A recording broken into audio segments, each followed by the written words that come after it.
Hello everyone, welcome back to destination কি YouTube channel.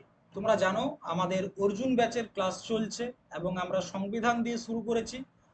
সংবিধানের একটা ক্লাস আমরা অলরেডি করে নিয়েছিলাম, মেকিং অফ কনস্টিটিউশন, আমাদের সংবিধান কিভাবে তৈরি হয়েছে আগের দিন দেখেছি। আজকে আমরা দেখব আমাদের সংবিধানের কিছু সাইলেন্ট ফিচার্স, কিছু সাইলেন্ট বৈশিষ্ট্য আমাদের সংবিধানে রয়েছে, সেগুলো নিয়ে আজকে আলোচনা করব।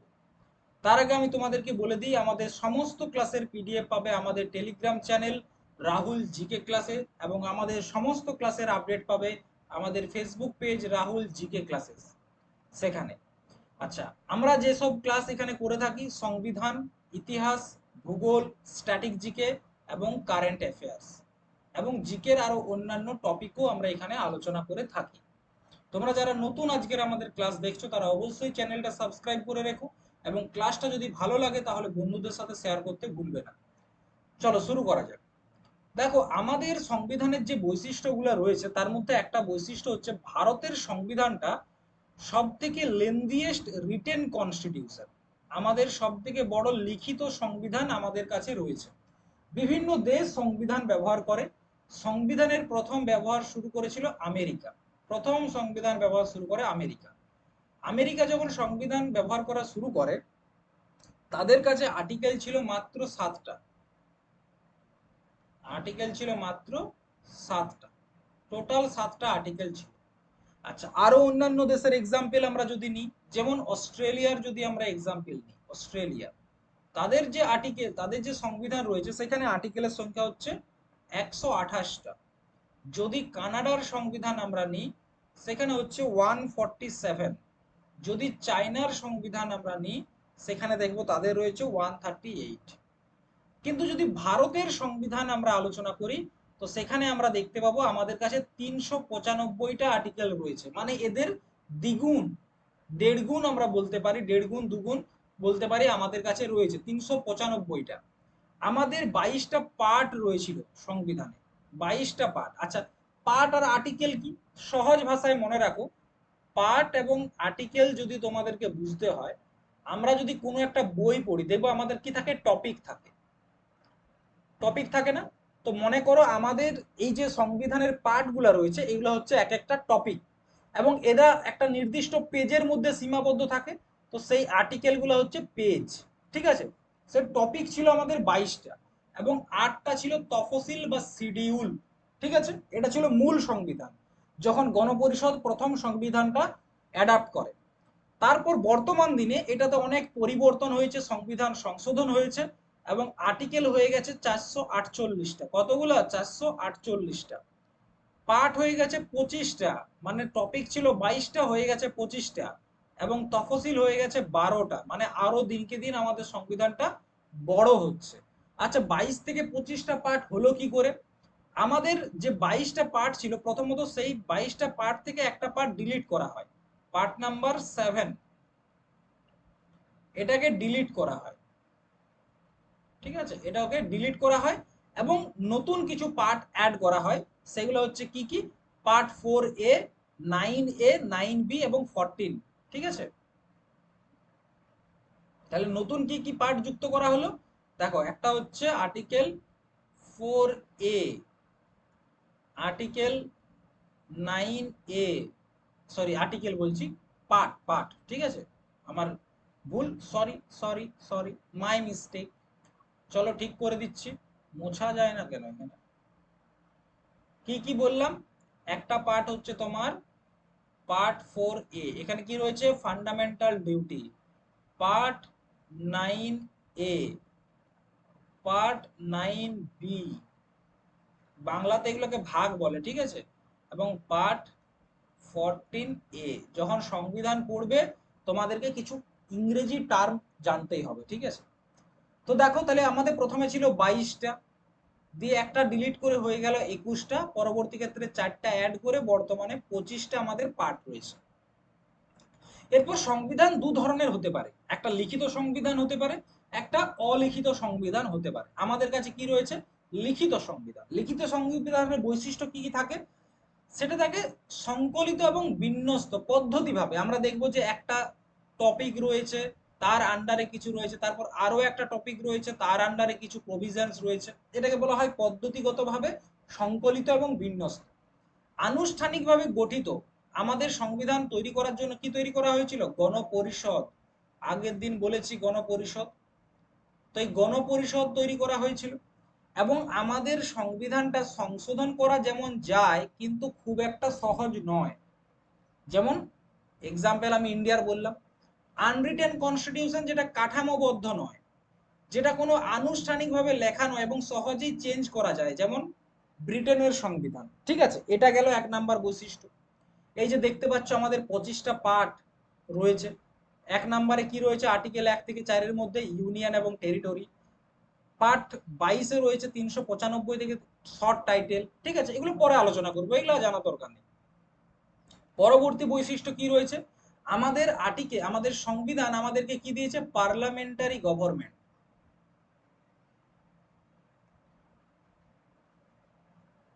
পার্লামেন্টারি গভর্নমেন্ট মানে কি? পার্লামেন্টারি গভর্নমেন্ট মানে হচ্ছে আমাদের দেশটাকে চালাতে তো হবে, চালায় কারা? Political party. তো আমাদের দেশে একাধিক কি রয়েছে? Political party. এরপর এই পলিটিক্যাল পার্টিগুলোর মধ্যে, পলিটিক্যাল পার্টি মানে কি? রাজনৈতিক দল, যেমন সিপিএম, বিজেপি, কংগ্রেস, তৃণমূল, এগুলো। তো আমাদের দেশটাকে কারা চালাবে, কিভাবে চালাবে, সেটাও কিন্তু আমাদের সংবিধান বলে দিয়েছে। এটা হচ্ছে পার্লামেন্টারি পার্টি বা পার্লামেন্টারি গভর্নমেন্ট। এই প্রসেসটা বা এই ধারণাটা নিয়েছি কোথা থেকে? ব্রিটেনের কাছ থেকে আমরা নিয়েছি। দেখো আমাদের ধরো দেশের 4টা পার্টি রয়েছে, 4টার থেকে বেশি রয়েছে, আমি 4টা ধরলাম। এবার আমাদের দেশের ধরো পার্লামেন্টের টোটাল 100টা, মানে লোকসভাতে যারা থাকে তারাই তো দেশ চালায়। তো 100টা লোকসভাতে সিট রয়েছে। এই 100টা সিটের মধ্যে কি হবে? নির্বাচন হবে, ইলেকশন। এই ইলেকশনে পার্টিসিপেট করবে কারা? সেটা হচ্ছে জনগণ, পিপল অফ ইন্ডিয়া। আমরা পার্টিসিপেট করব, আমরা ভোট দেব, বিভিন্ন পার্টিকে আমরা ভোট দেব। ধরো এ পার্টি টোটাল ভোটে টোটাল সিট পেল 50টা, 50টা অনেক বেশি বলে দিলাম, ধরো 40টা পেল। বি পেল 10টা, সি পেল 10টা, 40 আর 20 60, আর ডি পেল 40টা। এরকম ধরো হয়ে গেল। এদের মধ্যে সরকার তৈরি করবে কে? আমাদের দেশে যদি কোনো দল সরকার তৈরি করতে চায়, তাকে প্রথমে যেটা করতে হবে সেটা সিম্পল মেজরিটি তাকে আনতে হবে। Simple majority. দেখো সিম্পল মেজরিটি মানে কি? এগুলো ইংরেজি টার্ম, ঠিক আছে, এগুলোকে তোমাকে মনে রাখতে হবে। সরকার তৈরি করতে গেলে তার কি দরকার? Simple majority. মানে তার দরকার হচ্ছে টোটাল সিটের কত? 50% প্লাস 1 সিট। মানে যদি 100টা সিট থাকে, তার 51টা সিট দরকার সরকার তৈরি করতে। তো দেখো এই দলগুলোর মধ্যে কারো কাছেই কি নেই? বহুমত নেই। তখন কি করবে এরা? এই দলটা হতো এর কাছে, ধরো এর সাথে যুক্ত হলো আর এর সাথে যুক্ত হলো, তাহলে এর কাছে কি করে চলে এলো? বহুমত চলে এলো। বা এরা দুজন ঠিক করলো যে আমরা দুজন মিলে দেশ চালাবো, এ আর ডি, তাহলে এদের কাছে বহুমত চলে এলো। মানে তখন কি করা হয়? দুটা পার্টি একসাথে মার্জ করে, তারপরে সরকার তৈরি হয়। এটা হচ্ছে পার্লামেন্টারি গভর্নমেন্টের একটা বৈশিষ্ট্য। আমাদের সরকারটা যে এত সহজে তৈরি হয়ে যায় তা কিন্তু নয়, এটার একটা ডিপলি প্রসেস রয়েছে, যেটা আমরা যখন আমাদের কেন্দ্র সরকারকে নিয়ে আলোচনা করব সেখানে ডিসকাস করব, এখানে নয়। ঠিক আছে, এরপর আমাদের পার্লামেন্টারি গভর্নমেন্টের বৈশিষ্ট্য কি কি রয়েছে? যেমন আমাদের দেশে দু ধরনের হেড থাকে, একটা হচ্ছে নামমাত্র হেড, আর একটা হচ্ছে প্রকৃত হেড। নামমাত্র আর প্রকৃতর মধ্যে পার্থক্য কি? আমাদের দেশের দুজন হেড, একটা হচ্ছে প্রেসিডেন্ট আর একটা হচ্ছে প্রাইম মিনিস্টার। আমাদের সংবিধান অনুযায়ী যদি দেখো, সেটা হচ্ছে আমাদের প্রেসিডেন্ট হচ্ছে আমাদের দেশের সর্বে সর্বা, কিন্তু তাকে কি বলা হয়? নমিনাল হেড বলা হয়। নমিনাল হেড মানে কি? তার সিগনেচারের মাধ্যমেই সব কাজ হয়, এটা আমরা মানলাম, কিন্তু সমস্ত কাজটা করে কে? Prime minister. একে বলা হয় রিয়েল হেড। আমাদের দেশের প্রধান ব্যক্তিকে প্রাইম মিনিস্টার, কিন্তু যত রকমের কাজ আছে সব কিন্তু প্রেসিডেন্টের নাম নিয়েই করা হয়, সব কাজ প্রেসিডেন্ট করছে, যদিও বাস্তবে প্রাইম মিনিস্টার করছে, কিন্তু খাতায় কলমে কি থাকে? প্রেসিডেন্ট করছে। ধরো কোনো একটা দেশের ডিপ্লোম্যাট বা রাজদূত আমাদের দেশে আসবে, থাকে না এমবেসি, ফরেন এমবেসি, যেমন আমেরিকার রয়েছে, ইংল্যান্ডের রয়েছে, তো তাকে ভারতে ঢোকার পারমিশন কে দেবে? প্রেসিডেন্ট।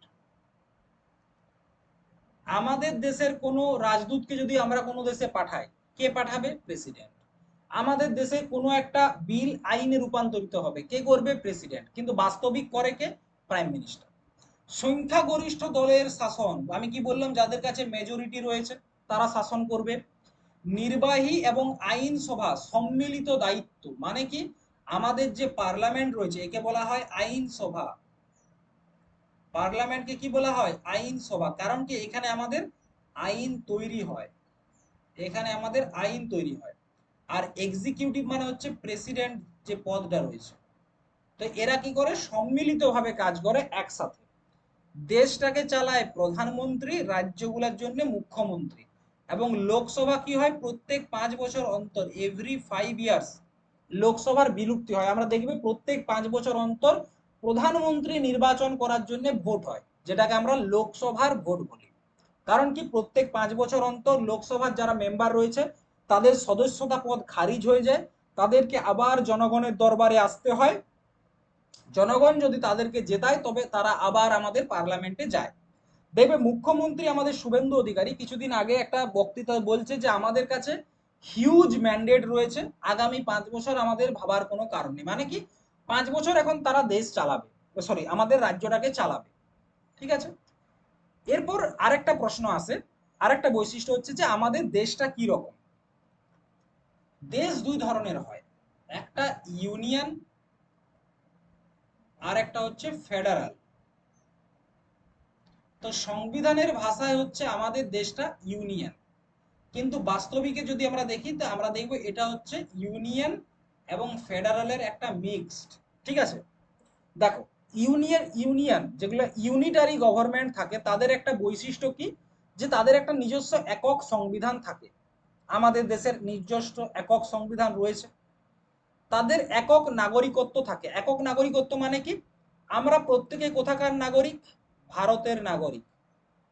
আমরা কেউ কি বলি যে আমরা পশ্চিমবঙ্গের নাগরিক? আমরা বলি কি পশ্চিমবঙ্গের নাগরিক? না, আমরা ভারতের নাগরিক। আমরা পশ্চিমবঙ্গের কি? বাসিন্দা। আমরা হচ্ছি পশ্চিমবঙ্গের বাসিন্দা, নাগরিক নই। সমন্বিত বিচার ব্যবস্থা, সর্বভারতীয় পরিষেবা, মানে কি অল ইন্ডিয়া সার্ভিস, যেমন হচ্ছে তোমার আইপিএস, আইএএস, এগুলো থাকবে। জরুরি প্রদেশ থাকবে এবং কেন্দ্র কর্তৃক রাজ্যপালের নিয়োগ হবে।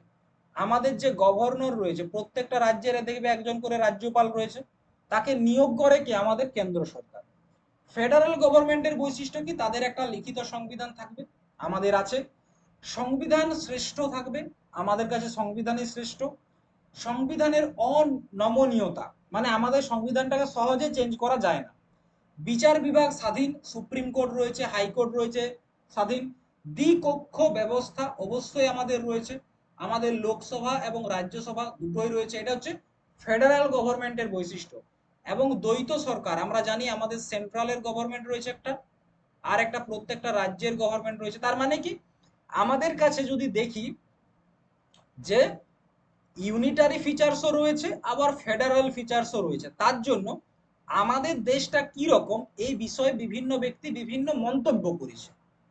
যেমন তার মধ্যে একজন হচ্ছে কে সি হোয়েল। তিনি কি বলছেন?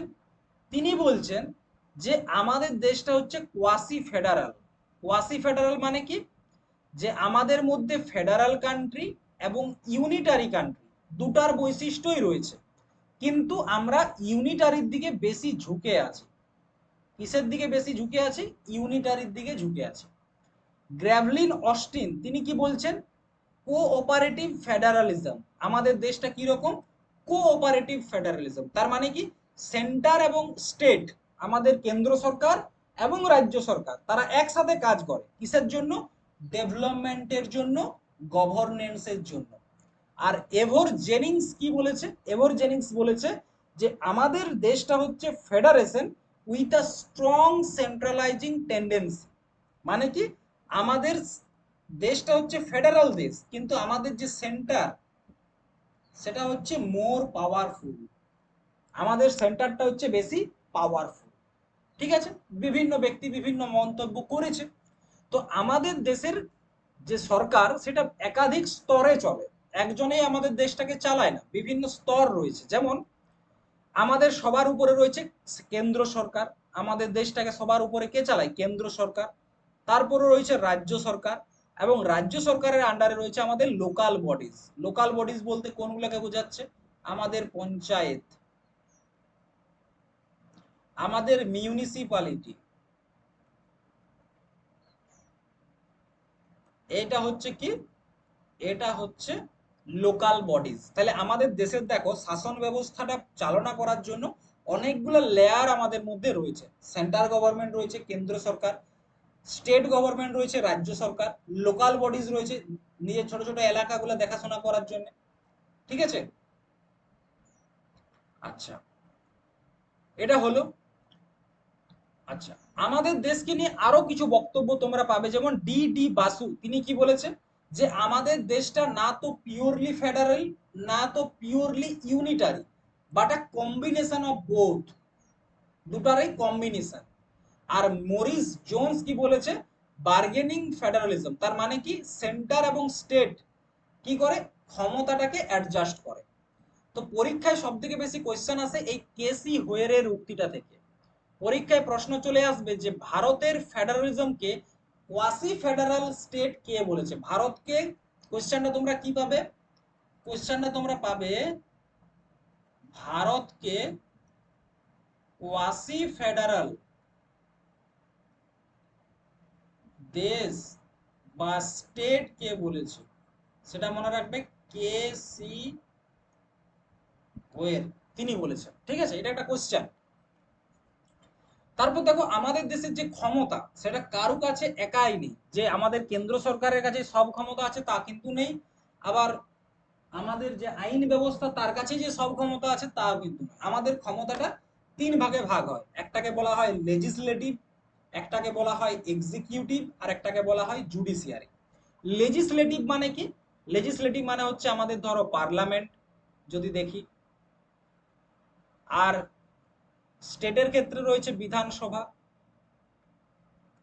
এটাকে বলা হয় লেজিসলেটিভ। ঠিক আছে, তাহলে আমাদের পার্লামেন্ট এবং বিধানসভাকে কি বলা হয়? লেজিসলেটিভ। এদের কাজ কি? এদের কাজ হচ্ছে আইন তৈরি করা। এক্সিকিউটিভ বলতে কাকে কাকে বুঝবে? ধরো প্রেসিডেন্ট, তিনি এক্সিকিউটিভের হেড, আবার গভর্নর। এদের কাজ কি? এই যে আইনটা তৈরি হলো সেই আইনটাকে কার্যকরী করা, ক্যারিজ আউট করা মানে কার্যকরী করা। আরেকটা রয়েছে জুডিশিয়ারি, আরেকটা পার্ট হচ্ছে জুডিশিয়ারি, আমাদের আইন ব্যবস্থা মানে হচ্ছে তোমার সুপ্রিম কোর্ট, হাইকোর্ট। ঠিক আছে, এদের কাজ কি? এই যে আইনটা তৈরি হলো, এই যে আইনটা কার্যকরী হলো, এটাকে এভালুয়েট করা, মানে এটার উপর রিভিউ করা, যে এই আইনটা আমাদের দেশের জন্য ভালো কি ভালো নয়, বা এই আইনটা কোনো রকম ভাবে কোনো ব্যক্তির মৌলিক অধিকারকে ক্ষুণ্ণ করছে কিনা, এই বিষয়গুলো দেখার কাজ হচ্ছে জুডিশিয়ারি।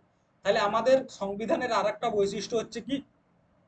Separation of power. এইগুলা গেল আমাদের সংবিধানের কয়েকটা বৈশিষ্ট্য।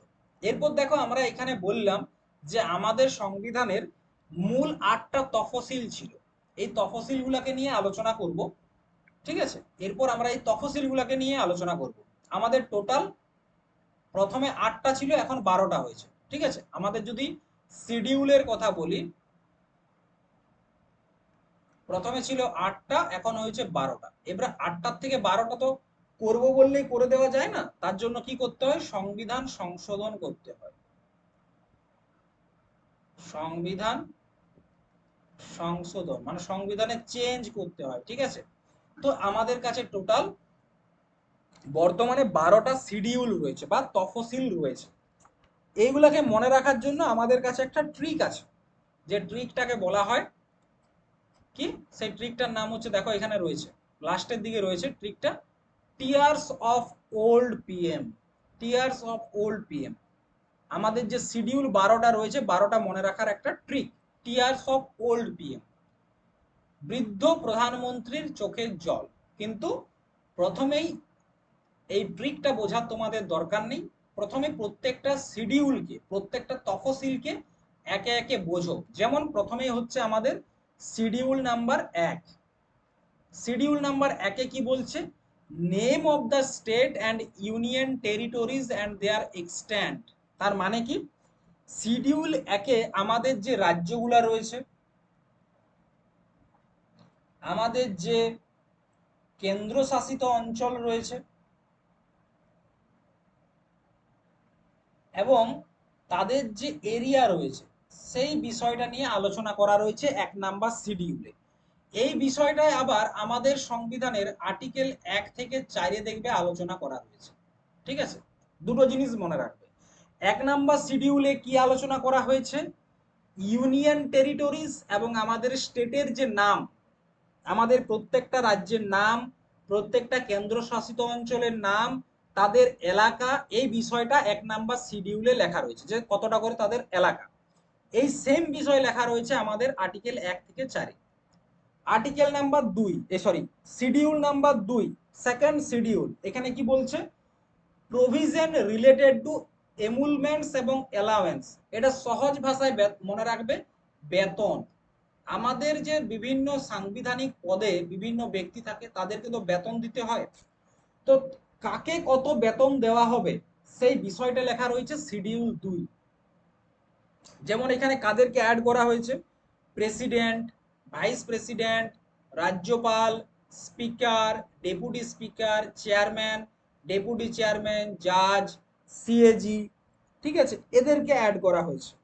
মনে রাখবে এদের বেতন সম্বন্ধে, ঠিক আছে, এদের স্যালারি, এদের এই সম্বন্ধে আলোচনা করা হয়েছে, বা পেমেন্ট সম্বন্ধে মনে রাখতে পারো।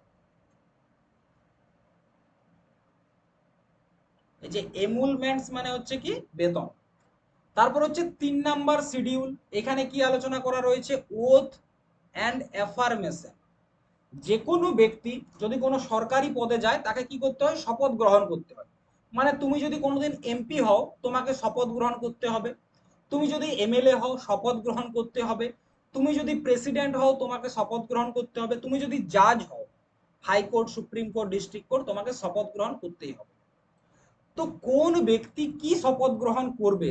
সে যদি এমএলএ হয় কি শপথ গ্রহণ করবে, এমপি হলে কি করবে, মন্ত্রী হলে কি করবে, জাজ হলে কি করবে, প্রেসিডেন্ট হলে কি করবে, এই বিষয়গুলো লেখা রয়েছে কোথায়? 3 নাম্বার শিডিউলে। এবং কাকে দিয়ে শপথ গ্রহণ করানো হবে? যেমন যদি এমপির ক্ষেত্রে বলি, তো এমপির শপথ গ্রহণের অনুষ্ঠানটা কে করে? সেটা হচ্ছে স্পিকার। স্পিকার সবাইকে শপথ গ্রহণের পাঠ করায়। আবার যদি প্রেসিডেন্টের আলোচনা করি, যে প্রেসিডেন্টকে শপথ পাঠ করায় কে? সেটা হচ্ছে chief justice of India, supreme কোর্টের প্রধান বিচারপতি। ঠিক আছে, আচ্ছা 4 নম্বরে চলে এসো, allocation of Rajya Sabha seat. Allocation of Rajya Sabha seat. তোমরা জানো আমাদের পার্লামেন্টে দুটো হাউস রয়েছে, একটাকে আমরা বলি লোকসভা, আর একটাকে বলি রাজ্যসভা। যখন পার্লামেন্ট নিয়ে তোমাদেরকে পড়াবো, এই রাজ্যসভা সম্বন্ধে একদম ভালোভাবে বুঝে যাবে। ঠিক আছে, তো এই রাজ্যসভাতে কোন রাজ্যের কতগুলা সিট থাকবে? পশ্চিমবঙ্গের কতগুলা সিট থাকবে, উত্তরপ্রদেশ কতগুলা সিট থাকবে, রাজস্থানের কতগুলা সিট থাকবে, এই বিষয়টা কোথায় লেখা রয়েছে? 4 নাম্বার শিডিউলে লেখা রয়েছে। তাহলে প্রথম 4টে দেখো ভালোভাবে তোমরা বুঝে গেলে। 1 নাম্বারে লেখা রয়েছে আমাদের রাজ্য, কেন্দ্রশাসিত অঞ্চলের নাম এবং তাদের এলাকা। 2 নম্বরে কি লেখা রয়েছে? আমাদের সাংবিধানিক বিভিন্ন পদের ব্যক্তিদের বেতন সম্বন্ধে লেখা রয়েছে। 3 নম্বরে তারা যে শপথ গ্রহণ করবে সেই বিষয়টা লেখা রয়েছে। 4 নম্বরে কি রয়েছে? রাজ্যসভাতে কোন রাজ্য কতগুলা সিট পাবে সেই বিষয়টা লেখা রয়েছে। চলে এসো 5 নাম্বার। আচ্ছা, এখানে লেখা রয়েছে আমাদের যে এসসি এসটি এলাকাগুলো রয়েছে, এসসি এবং এসটি এলাকা রয়েছে, সেখানকার অ্যাডমিনিস্ট্রেশনটা কিরকম হবে। ঠিক আছে, সেইগুলা। আচ্ছা, সব রাজ্যগুলাই কিন্তু আবার এসসি এসটি এলাকা নয়। কোন এলাকাকে এসসি এসটি এলাকা মানে ঘোষণা করার অধিকার কার রয়েছে জানো? প্রেসিডেন্ট। প্রেসিডেন্ট যদি মনে করো, কোনোদিন মনে করলো যে আমাদের যে পশ্চিমবঙ্গের পুরুলিয়া জেলাটা রয়েছে, এটাকে একটা এসসি এসটি এলাকা বলে ঘোষণা করতে পারে। পশ্চিমবঙ্গকে এসসি এসটি এলাকা বলে ঘোষণা করতে পারে, কতকগুলো রাজ্যকে অলরেডি করে দিয়েছে। যেমন একটা হচ্ছে অন্ধ্রপ্রদেশ, ছত্তিশগড়, মহারাষ্ট্র, ঝাড়খণ্ড, মধ্যপ্রদেশ, গুজরাট, হিমাচল প্রদেশ, উড়িষ্যা, রাজস্থান, তেলেঙ্গানা। এখানকার অ্যাডমিনিস্ট্রেশন কিরকম হবে, এখানে কিরকম ভাবে সব কাজকর্ম হবে, সেটা 5 নম্বর শিডিউলে রাখা রয়েছে। 6 নম্বর শিডিউলে রয়েছে স্পেশাল স্টেট, কয়েকটা রাজ্যকে বিশেষ রাজ্যের তকমা দিয়েছে। কোন কোন রাজ্যকে দিয়েছে? আসাম, ত্রিপুরা, মিজোরাম, মণিপুর। এটাকে মনে রাখার একটা ট্রিক হচ্ছে এটিএম। আসাম, ত্রিপুরা, মিজোরাম, মণিপুর, এরকম ভাবে কিন্তু মনে রেখো না, ট্রিক হিসাবে মনে রেখো না। আসাম, ত্রিপুরা, মিজোরাম, মণিপুর, আসাম, ত্রিপুরা, মিজোরাম, মণিপুর, আসাম, ত্রিপুরা, মিজোরাম, মণিপুর, বাস মনে হয়ে গেল। এরপর ধরো স্পেশাল স্টেট তো বলছে, মানে কোনো একটা রাজ্যকে যদি 6 নম্বর শিডিউলে রাখি দেয়, তার কি লাভ? হ্যাঁ, কিছু তো একটা ভাবনা থাকবে না, লাভ। তোমরা কিছুদিন আগে দেখবে আমাদের লাদাখ খুব আন্দোলন করছিল, লাদাখে খুব আন্দোলন হচ্ছিল, কিসের জন্য? তারা বলছিল আমাদেরকে শিডিউল 6-এ অ্যাড করে দেওয়া হোক, শিডিউল 6-এ অ্যাড করে দেবো। শিডিউল 6-এ অ্যাড করলে কি হবে?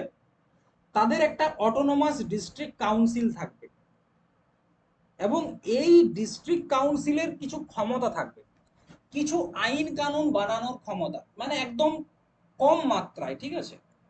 একদম যে পুরো সব কিছু একাই নিজেরা কন্ট্রোল করবে তা কিন্তু নয়, কম মাত্রায় আইন কানুন বানানোর ক্ষমতা তাদের কাছে থাকবে এই অটোনমাস ডিস্ট্রিক্ট কাউন্সিলের কাছে।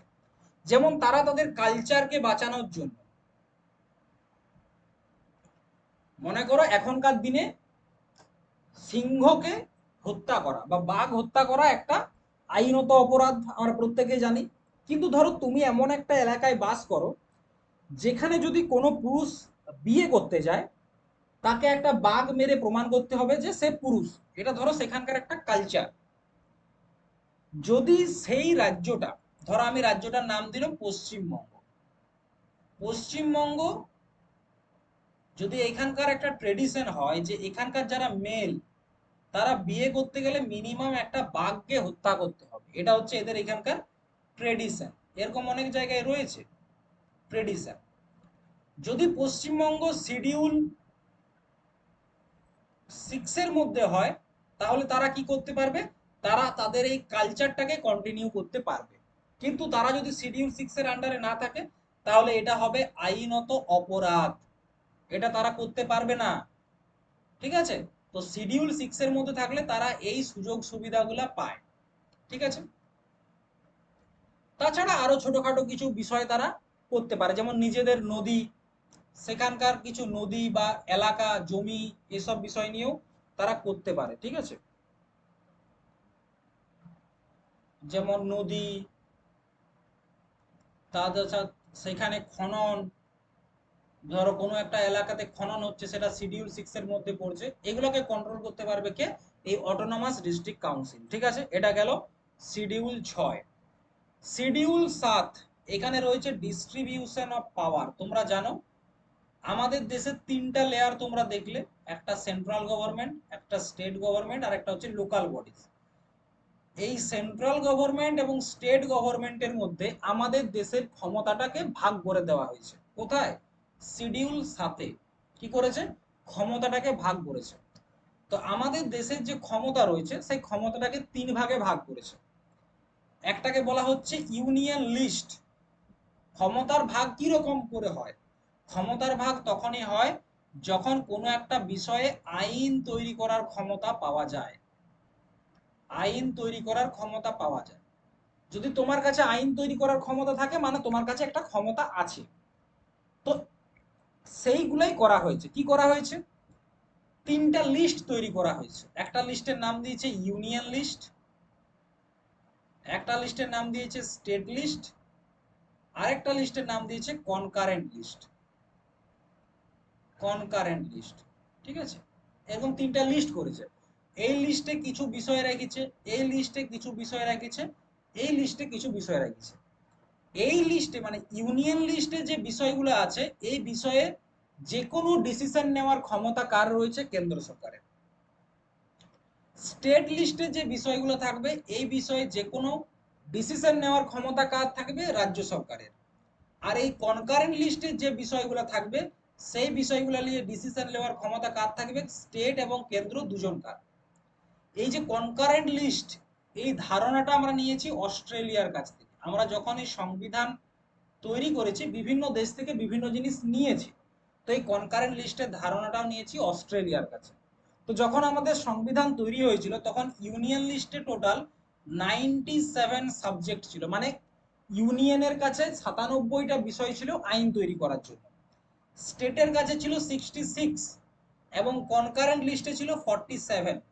এগুলো এখন পরিবর্তন হয়েছে, এখন কেন্দ্র সরকারের কাছে 100টা রয়েছে, স্টেট গভর্নমেন্টের কাছে 61টা রয়েছে এবং কনকারেন্ট লিস্টে 52টা রয়েছে। আচ্ছা, কোন বিষয়টা কার কাছে রয়েছে এটাও পরীক্ষায় কোশ্চেন আসে। যেমন ইউনিয়ন লিস্টে কি কি রয়েছে দেখো, ইন্টারস্টেট ট্রেড এবং কমার্স, দুটা রাজ্যের মধ্যে ব্যবসা সেই সম্পর্কে আইন কেন্দ্র সরকার করবে। ব্যাংকিং, ব্যাংকিং এর আইন কেন্দ্র সরকার করে। বিদেশ নীতি কেন্দ্র সরকার। লেবার এবং মাইন্স, আমাদের যে খননগুলো রয়েছে বা লেবারদেরকে নিয়ে যদি কোনো আইন করতে হয় কেন্দ্র সরকার। সেন্সাস, জনগণনা আমাদের এখন হচ্ছে, এটা কে করাচ্ছে? Home ministry.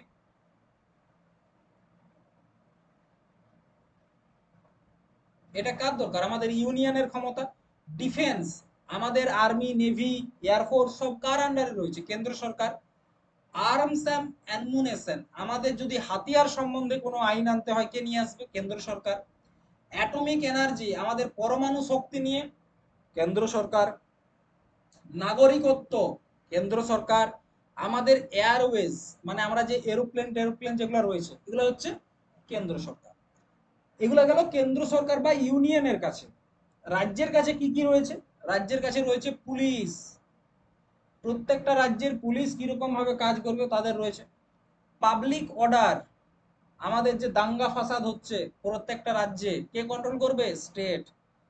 Public health, agriculture, irrigation, land এবং land revenue, fisheries, market, gambling বা বেটিং এবং স্টেট পাবলিক সার্ভিস, এগুলো রয়েছে কার কাছে? স্টেটের কাছে। ইউপিএসসি রয়েছে কার কাছে? ইউনিয়নের কাছে। আর কনকারেন্ট লিস্টে কি কি রয়েছে? যেমন ম্যারেজ এবং ডিভোর্স, বিয়ে করার নিয়ম বা ডিভোর্সের নিয়ম সেটা। ইনভলভেন্সি এবং bankruptcy, trade and labour dispute, electricity, education, weight and measurement, বন্যজীব, ফরেস্ট, এই সমস্ত বিষয় রয়েছে কেন্দ্র সরকার এবং স্টেট গভর্নমেন্ট দুজনকার কাছে, যেটাকে বলা হয় কনকারেন্ট লিস্ট। এই তিনটা ক্ষমতা ছাড়াও আরো একটা ক্ষমতা হয় যেটাকে বলা হয় রেসিডুয়ারি পাওয়ার। মনে রাখবে কি বলা হয়? রেসিডুয়ারি পাওয়ার। এরপর রেসিডুয়ারি পাওয়ার মানে কি? এটা আমরা নিয়েছি কানাডার কাছ থেকে, রেসিডুয়ারি পাওয়ার, ঠিক আছে?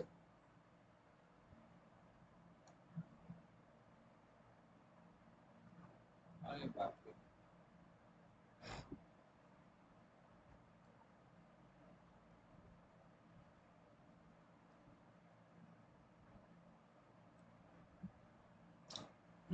কি হলো রে? চলো, কি নিয়ে আলোচনা করছিলাম? রেসিডুয়ারি পাওয়ার। রেসিডুয়ারি পাওয়ার মানে কি? এমন কিছু বিষয় যেগুলো হয়তো ইউনিয়ন লিস্টের মধ্যেও পড়ছে না, স্টেট লিস্টের মধ্যেও পড়ছে না, কনকারেন্ট লিস্টের মধ্যেও পড়ছে না, থাকতেই পারে। ধরো এমন একটা সাবজেক্ট রইলো যেটা না তো কেন্দ্র সরকারের আন্ডারে পড়ছে, না তো রাজ্য সরকারের আন্ডারে, না তো দুজনকার আন্ডারে। তখন সেই বিষয়টা কার কাছে চলে যাবে? তখন সেই বিষয়টা চলে যাবে কেন্দ্র সরকারের কাছে। এটাকে বলা হয় রেসিডুয়ারি পাওয়ার। রেসিডুয়ারি পাওয়ারটা কার কাছে রয়েছে? কেন্দ্রের কাছে রয়েছে। দেখো, এটা হচ্ছে আমাদের শিডিউল 7। যদি আমরা দেখি,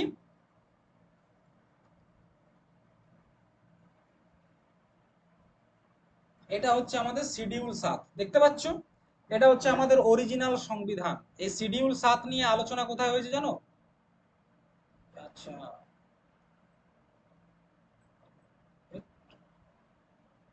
কি হচ্ছে এটা? এক মিনিট শিডিউল 7টা তোমাদেরকে একটু আমি বোঝানোর জন্য দরকার। হ্যাঁ,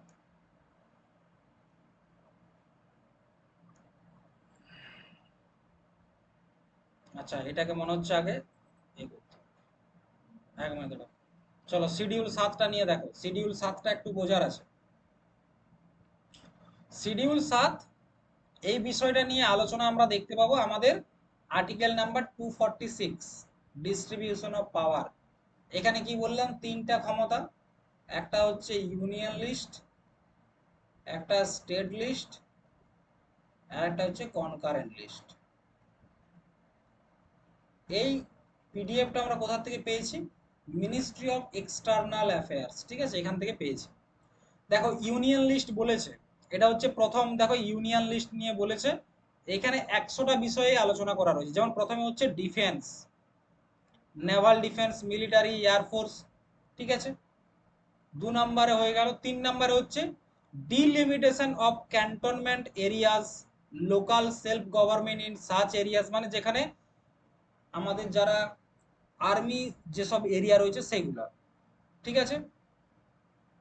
arm and fire arms, atomic energy, industry, central bureau of intelligence মানে যেটা হচ্ছে সিবিআই, প্রিভেনশন ডিটেনশন, ঠিক আছে, foreign affairs, diplomatic, United nation, participation in international confederation, entering into treaties, কোনো একটা দেশের সাথে ধরো ট্রিটি করবে বা এগ্রিমেন্ট করবে, কে করবে? কেন্দ্র সরকার। যুদ্ধ বা শান্তি, foreign jurisdiction, citizenship, extradition, admission into এগুলা, পিলিগ্রিমস টু প্লেস আউটসাইড ইন্ডিয়া, ঠিক আছে, railway, highway, shipping and navigation, light house, maritime, এগুলো সব এরকম 100টা বিষয় রয়েছে কার কাছে? সেটা হচ্ছে আমাদের কেন্দ্রের কাছে। ঠিক একই রকম আমরা দেখো রাজ্যের বিষয়গুলো দেখাচ্ছি তোমাদেরকে, রাজ্যের কাছে কি কি রয়েছে 7 শিডিউলে, ঠিক আছে। এটা হচ্ছে অরিজিনাল পিডিএফটা, চাইলে আমি তোমাদেরকে দিয়ে দেবো, দেখে নিও। স্টেট লিস্ট, স্টেট লিস্টে কি রয়েছে? পাবলিক অর্ডার, প্রথমে যেটা বললাম পাবলিক অর্ডার রয়েছে, পুলিশ রয়েছে including railway and village police, RPF যেগুলো রয়েছে এবং ভিলেজ পুলিশ যেগুলো রয়েছে সেগুলো। তাছাড়া প্রিজন রয়েছে, আমাদের যে জেল, হাইকোর্ট রয়েছে, লোকাল গভর্নমেন্ট রয়েছে, পাবলিক হেলথ রয়েছে, তারপর হচ্ছে intoxicating of liquor, relief of the disabled and unemployed, ঠিক আছে। তাছাড়া কবরস্থান বিষয়ে আইন তৈরি করার রয়েছে ক্ষমতা, কমিউনিকেশন রয়েছে, লাইব্রেরি তৈরি করার ক্ষমতা রয়েছে, এগ্রিকালচার রয়েছে, পুকুর তৈরি করা রয়েছে, ঠিক আছে, ল্যান্ড, জমি নিয়ে। এই যে এই বিষয়গুলো হচ্ছে স্টেট লিস্টের বিষয়, অত কিছু মনে রাখার দরকার নেই। এখানে যে কটা বিষয় বললাম সেগুলো মনে রাখবে, ঠিক আছে। রেসিডিউয়ারি পাওয়ার বলে দিলাম। এই যে এখানে আরো একটা যেমন বলেছে, দেখো এখানে একটা গুরুত্বপূর্ণ বিষয় আমি তোমাদের জন্য তুলে ধরেছি, সেটা হচ্ছে few subject transferred from the state list to concurrent list with 42 amendment act 1930। কি কি? একটা হচ্ছে শিক্ষা, forest, weight and measurement, protection of wild animal and birds, administration of justice. দেখো 42তম সংবিধান সংশোধনীর মাধ্যমে কয়েকটা বিষয় কি হয়ে গেছে, স্টেট লিস্ট থেকে কনকারেন্ট লিস্টে চলে গেছে। যেমন হচ্ছে এডুকেশন, এটা আগে স্টেট লিস্টের বিষয় ছিল, এখন কনকারেন্ট হয়ে গেছে। Forest, weight and measurement, protection of wild animals, birds, administration of justice, এইগুলো, ঠিক আছে, এগুলো সব এখন কনকারেন্ট লিস্টে চলে গেছে। এরপর হচ্ছে আমাদের শিডিউল 8, শিডিউল 8 না, শিডিউল 7 পর্যন্তই থাক, পরের ক্লাসে বাকি শিডিউলগুলো আলোচনা করব এবং তার সাথে আমাদের প্রিএমবেলটা আলোচনা করব, ঠিক আছে। আশা করছি তোমরা বুঝতে পারছো। তোমাদের যদি কোনো ডাউট থেকে থাকে, ক্লাসের শেষে যদি তোমাদের কোনো ডাউট থাকে, সেটা কি করবে? কমেন্ট বক্সে জানাবে, কিংবা তোমরা যদি বলো যে আমার সাথে সরাসরি কন্ট্যাক্ট করবে, তার জন্য কি করবে? এই নাম্বারটায় যোগাযোগ করবে 6297690129। এটার পিডিএফটা কোথায় পাবে? আমাদের যে টেলিগ্রাম চ্যানেল রয়েছে, যেটা লিংক আমি ডেসক্রিপশন বক্সে দিয়ে রেখেছি, সেখানে পেয়ে যাবে, ঠিক আছে। ক্লাসটা দেখো মন দিয়ে, প্রত্যেকটা ক্লাস কন্টিনিউ করো, প্রথম থেকে যদি শেষ পর্যন্ত পড়ো দেখবে সংবিধান তোমাদের একেবারে হাতের মুঠোয় চলে এসেছে। চলো, ক্লাসটা ভালো লাগলে একটু হাইপ করে দিও, একটা লাইক আর একটা কমেন্ট, যে কোনো কমেন্ট, তোমরা যারা ক্লাসটা দেখছো যে কোনো একটা কমেন্ট প্লিজ করবে, কারণ তোমাদের একটা কমেন্টের মাধ্যমে এই ক্লাসটা কি পাবে, একটু রিচ পাবে, ঠিক আছে? এটাই রিকোয়েস্ট তোমাদের কাছে, আশা করছি তোমরা করবে। জয় হিন্দ, জয় ভারত।